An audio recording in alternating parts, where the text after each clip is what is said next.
السلام علیکم ورحمۃ اللہ وبرکاتہ۔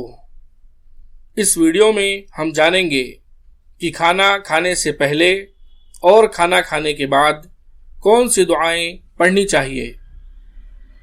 کھانا شروع کرنے سے پہلے یہ دعا پڑھیں: بسم اللہ۔ اس کا ترجمہ ہے میں اللہ تعالی کے نام سے شروع کرتا ہوں۔ اس دعا کی سند صحیح ہے۔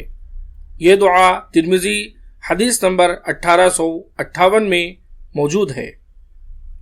کھانا کھانے کے بعد یہ دعا پڑھیں: الحمد للہ الذی اطعمنی ھذا ورزقنیہ من غیر حول منی ولا قوہ۔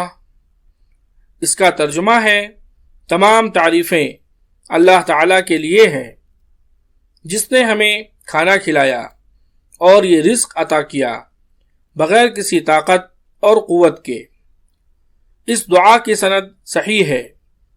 یہ دعا ابو داود حدیث نمبر 4023 میں موجود ہے۔ اگر کھانا شروع کرنے سے پہلے بسم اللہ پڑھنا بھول جائیں تو یہ دعا پڑھیں: بسم اللہ فی اولہ و آخرہ۔ اس کا ترجمہ ہے: میں اس کے اول اور آخر میں اللہ تعالیٰ کے نام سے شروع کرتا ہوں۔ اس دعا کی سند صحیح ہے۔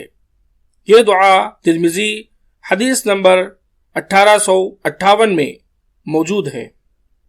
اگر آپ کو یہ ویڈیو پسند آئی ہو تو اس ویڈیو کو آپ لائک کریں اور اس کو آگے بھی شیئر کریں۔ مزید اس طرح کی ویڈیوز کے لیے آپ ہمارے چینل صدیقی اسکلز کو سبسکرائب کریں۔